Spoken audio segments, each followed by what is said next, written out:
Assalamualaikum warahmatullahi wabarakatuh.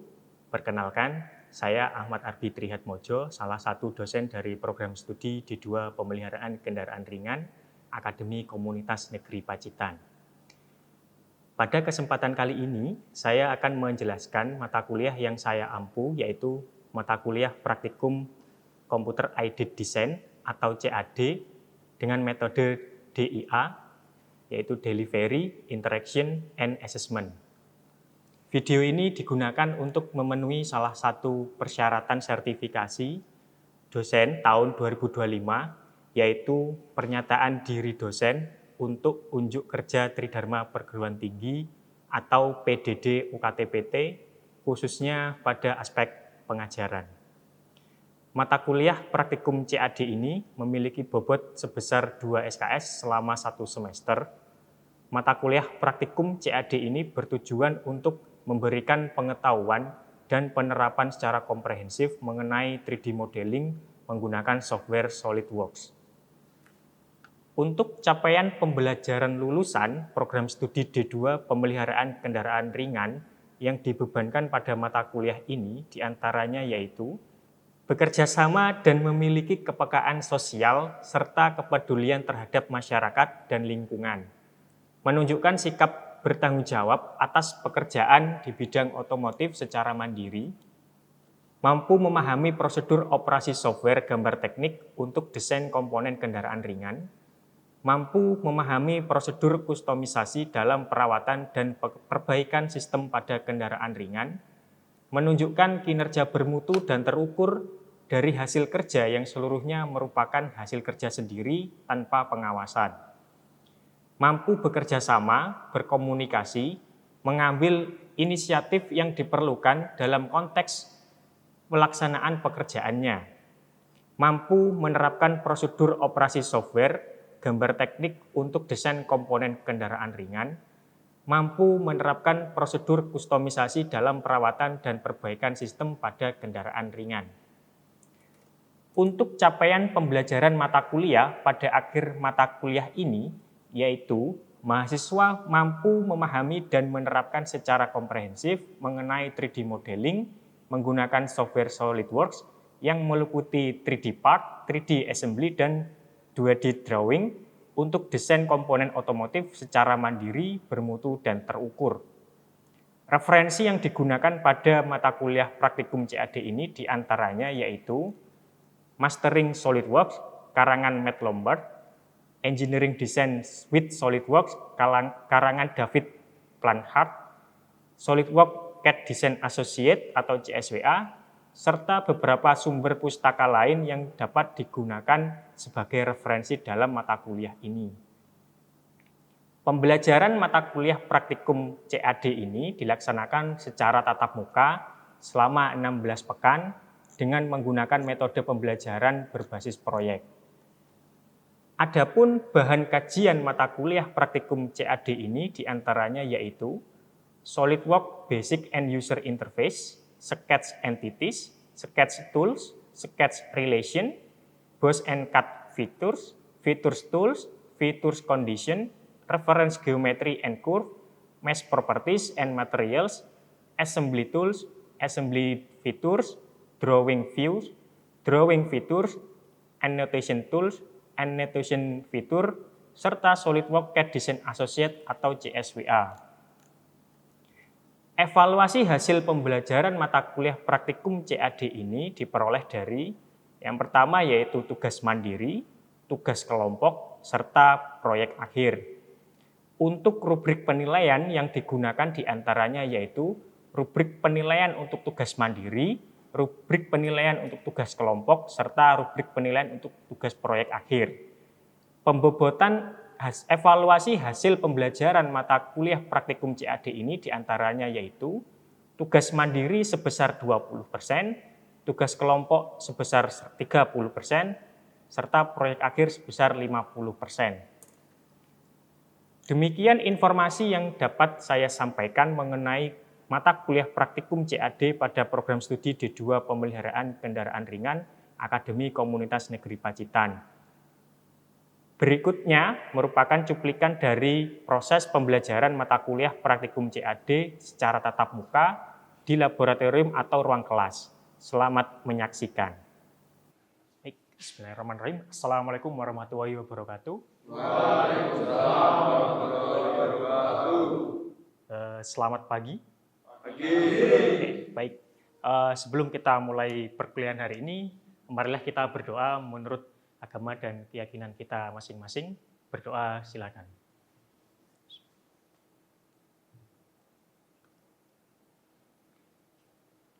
Doa selesai. Baik, di minggu kali ini kita sudah sampai di minggu 16, yaitu mengenai examples SolidWorks CAD Design Associate atau CSWA. Ya, apa itu Pak? Nah, CSWA itu adalah sertifikasi atau uji kompetensi lah bahasa Indonesia, uji kompetensi untuk menguji kemampuan kita menggunakan software SolidWorks. Nah, CSWA itu ada di tingkatan paling bawah atau basic, ya. Jadi berarti yang dinilai berkaitan dengan apa Pak? Berkaitan dengan kemampuan untuk membuat 3D part, 3D assembly, dan 2D drawing.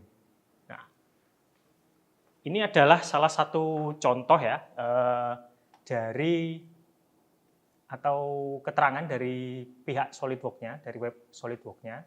Nah, jadi ketika kita mau mensertifikasi, kalau lulus ya dapat sertifikat, tapi kalau misalkan nggak lulus ya nggak dapat. Apakah nanti boleh mengajukan ujian lagi Pak? Boleh, biasanya ada jeda waktunya dulu. Jadi nggak boleh di hari yang sama. Nah, gitu. Ini pihak SolidWorks memang sudah memfasilitasi kita untuk menguji skill kita. Nah, contohnya seperti ini, kita ketika mau melakukan ujian, kita harus menghubungi pihak distributor atau pihak penyedia software SolidWorks yang ada di negara kita untuk kita istilahnya membeli token ya untuk melakukan ujian. Jadi sebelum proses ujian itu kita harus membayar, nanti dapat tokennya digunakan untuk ujian. Nah, setelah itu kita biasanya langsung membuat akun di 3D Experience. Di Experience kita login. Nah, nanti disinilah semua portofolio atau pengalaman sertifikasi kita terkumpul, terutama di bidang desain menggunakan software SolidWorks. Nah, oke. Emang seperti apa Pak kira-kira soal-soalnya? Sudah kita bahas di minggu-minggu yang lalu. Ya, kita sudah memulai belajar 3D part ya, menggunakan software SolidWorks yang mulai dari sketch, fitur, dan assembly juga sudah kan, dan drawing. Itu semuanya ada di soal. Tapi yang paling banyak porsinya itu ada di bagian 3D part. Nah, ini akan saya contohkan.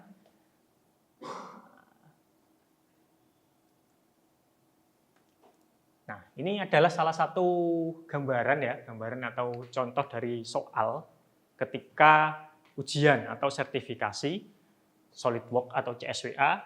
Jadi di bagian soalnya itu sifatnya online ya, kita harus terhubung ke internet. Ini adalah soal untuk drawing. Nah, kalau kita hitung cuman ada 2 atau sampai 3 soal dari 14 soal. Ya, selebihnya ini adalah kemampuan untuk menggunakan 3D part. Ya. Terus assembly juga ini 3D part yang udah advance. Setelah itu akan muncul nilai skornya kalau sudah selesai. Jadi otomatis sekali jalan kalau lulus ya langsung lulus. Dinyatakan lulus gimana Pak? Di sini ada nilai ambang batasnya. Ya, yang ada di garis warna biru itu, ya. Kalau di atasnya garis itu lulus, tapi kalau di bawahnya itu belum lulus. Ya. Kalau setelah lulus nanti akan diperoleh sertifikat seperti ini. Sertifikatnya ini untuk apa, Pak? Nah, sertifikatnya itu adalah sebagai bukti kalau kita mampu atau skill kita ya bisa dibilang cukuplah untuk menggunakan software SolidWorks. Nah, Oke, langsung saja kita akan membahas contoh soal, yaitu contoh soal yang sudah pernah dibahas di berbagai media belajar, terutama di YouTube atau di berbagai blog, ya itu banyak yang sudah share, yang sudah saya rangkum. Nanti sebagian sudah saya kirim di grup ya, saya kirim di grup. Silakan dibuka dulu. Pertanyaannya apa? Yaitu berapakah massa dari part hidrolik silinder valve? Ya, berapakah massanya? Nah, oke. Ini akan saya tunjukkan. Silakan membuat file baru ya di SolidWorks. Di sini. Jika melihat gambar ini, kira-kira kita mengambil langkah pertama itu pakai plane yang sebelah mana? Samping. Ya, setuju semuanya? Setuju. Oke ya, kalau gitu saya sepakat mengambil dari plane. Kita menggambar mulai dari samping. Nah, kita coba pakai right plane. Kita sketch dulu. Kita sudah punya plane dari samping. Nah, kita cermati dulu ya soalnya di sini. Ada gambarkan part hidrolik cylinder valve pada SolidWorks dengan ketentuan sebagai berikut. Unitnya MMGS, kita cek dulu ya. Kita cek dulu di bagian kanan bawah sudah MMGS apa belum? Sudah apa belum? Sudah. Oke, siap. Penggunaan angka dua angka desimal, ini maksudnya setelah koma ya. Terus jenis materialnya yaitu aluminium 1060 alloy ya, densitasnya biasanya sudah otomatis ini di software. Nah, nilai A229B114C82. Nah, nanti nilai tersebut dimasukkan di bagian ini, ya, A, B, C. Nah, ini kan ada ketentuannya ya, itu A atas, B terus ini C. Ya, nanti nilai yang ada di ABC tadi dimasukkan ke sana.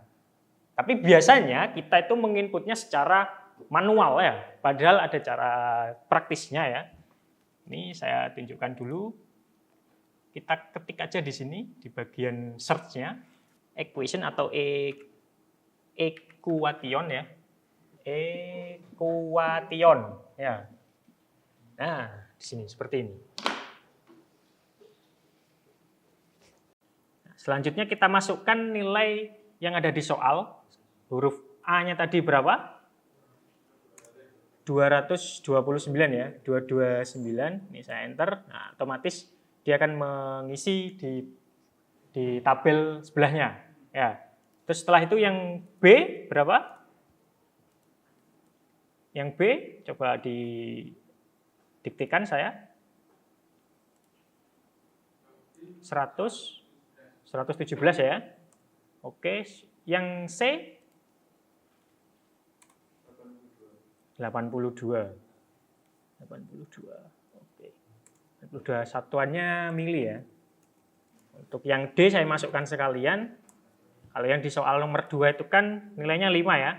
Ini saya masukkan 0 saja. Satuannya derajat. Deg ya. DEG. Oke. Kalau sudah saya oke dulu. Nah, kita sudah punya equation di sini. Ya. Di sini di bagian fitur ya. Kalau kita lihat di sini ada equation. Nah, ini nilai yang sudah kita inputkan itu akan masuk di bagian sini. Ya, di fitur manajernya akan masuk. Ya. Oke, lanjut. Kita akan mencoba soal yang pertama. Kita sepakat tadi memulai gambar dari bagian samping ya. Oke.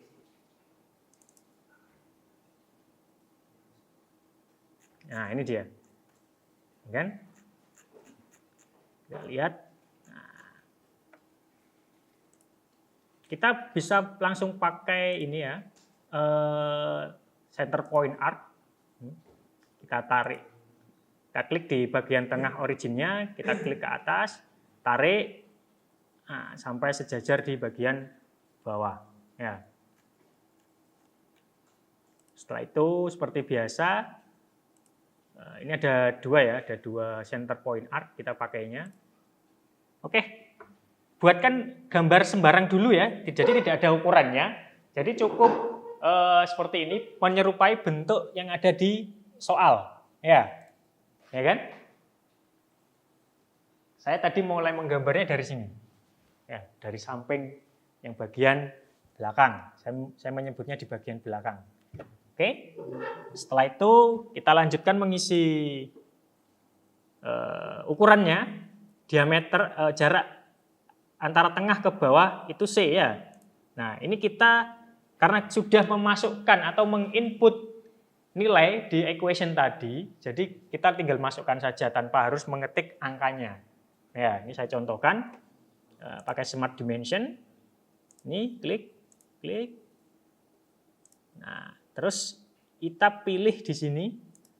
Nah, kita pilih angka huruf, ketikkan aja C. Nah, otomatis muncul di sini.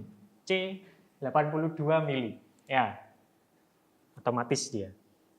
Sampai muncul sigma ya. Ini menunjukkan bahwasanya ini terinput di fungsi yang equation yang sudah kita inputkan pertama tadi. Ya, seperti ini.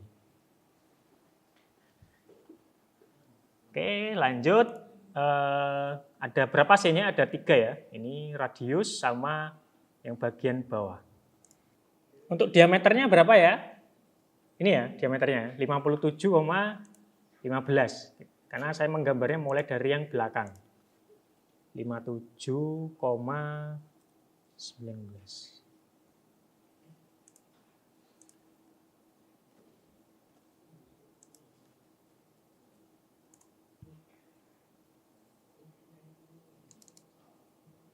Oh, karena dia radius, jadi harus dibagi 2 ya. Nah, oke, sudah. Tinggal yang atas.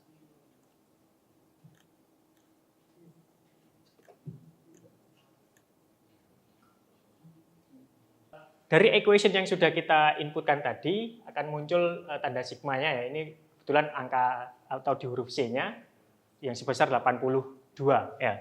82 mili sesuai dengan sket dari contoh soal yang di CSWA-nya. Oke, sekarang kita langsung mengekstrud saja. Nah, ini sudah selesai, tinggal diekstrud. Ekstrudnya kurang lebih A-nya tadi kan sudah kita masukkan ya. Nah, kita masuk ke menu fitur, extrude, ya kan? Kita pakai yang blend aja, ya. Terus kita balik arahnya. Ini kita ketikkan aja huruf A-nya, A. Nah ini akan muncul seperti ini. Nah, dia otomatis akan mengisi 3D-nya. Oke ya. Oke, kurang lebih seperti ini ya 3D part-nya, ya. File 3D part yang kita buat. Kita kembalikan ke soal tadi, ya. Nah, ini yang ditanya apa? Berapakah masanya? Ya, berapakah masanya? Oke, kita setting dulu di sini. Materialnya belum kita ubah. Kita ubah dulu edit material. Kita pilih yang aluminium alloy, oke. 1060 kita apply-kan. Nah, sampai muncul keterangan 1060 alloy di bagian feature manager-nya. Ya. Setelah itu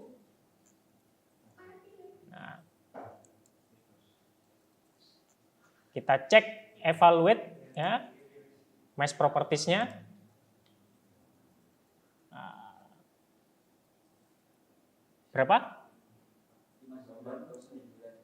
5409 ya, 5409,15 atau 11. Biasanya di belakang koma itu kita toleransi ya. Oke, kita lanjut ke soal yang nomor 2. Nah, ini fungsinya dari equation yang kita buat tadi ya. Ketika ada perubahan dimensi ya, ketika ada perubahan dimensi di 3D part-nya, kita tanpa harus membuka satu persatu di fitur manajernya ya. Jadi kita langsung edit di equation-nya tadi. Ini kita coba cek ya. Di soal yang nomor 2, Nah, di sini angkanya yang A berubah ya. Jadi 234, B-nya jadi 117. Ya. Kalau yang tadi berapa? 114. Oke. Kita cek dulu equation. Nah, ini tadi malah 117 ya. Enggak apa-apa, 117. Oke, masukkan. Yang A-nya berapa? 234. Oke. C-nya tetap ya atau berubah juga? C-nya berubah jadi 84. Jadi 84. Terus derajatnya jadi 5. Nah, kita oke aja di sini. Nah, dia jadi membesar. Ya, kalau kita cek mesh properties-nya, jadi 5873. Ya, cepet ya? Ya, daripada kita harus mengedit satu persatu. Kita lanjutkan ke penugasan. Ya, saya akan mengirimkan tugas di grup WA ya.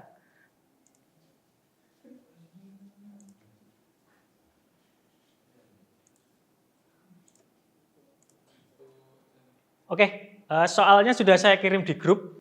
Silakan dicoba dulu. Saya beri waktu sampai di akhir perkuliahan ini. Ya.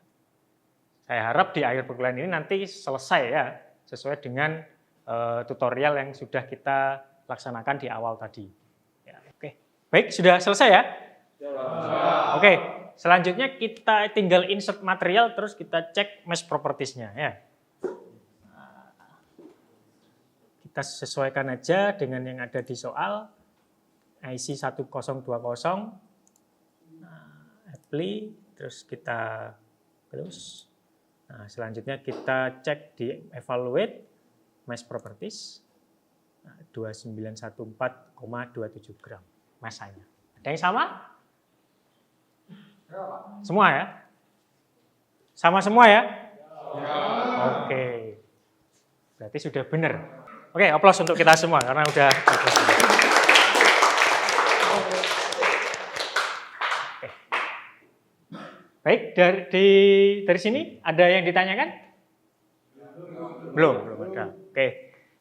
Kalau gitu selanjutnya karena ini sudah di minggu ke-16, berarti di minggu depan seluruh proyek akhir yang mulai dari minggu pertama sampai yang dikerjakan mulai dari minggu pertama sampai di minggu terakhir ini silakan dikumpulkan di minggu depan ya. Oke. Ada yang ditanyakan? Tidak. Oke. Kalau gitu, kalau tidak ada yang ditanyakan, saya akhiri perkuliahan ini. Sebelumnya mari kita berdoa menurut agama dan keyakinan kita masing-masing. Berdoa dimulai.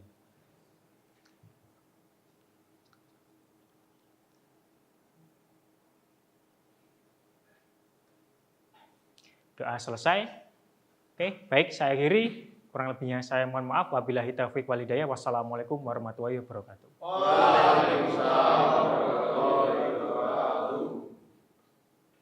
Demikian deskripsi singkat dan cuplikan proses pembelajaran mata kuliah praktikum CAD yang saya ampu. Semoga dapat memberikan gambaran mengenai kinerja pengajaran yang saya lakukan, khususnya di mata kuliah praktikum CAD, pada program studi D2 Pemeliharaan Kendaraan Ringan Akademi Komunitas Negeri Pacitan.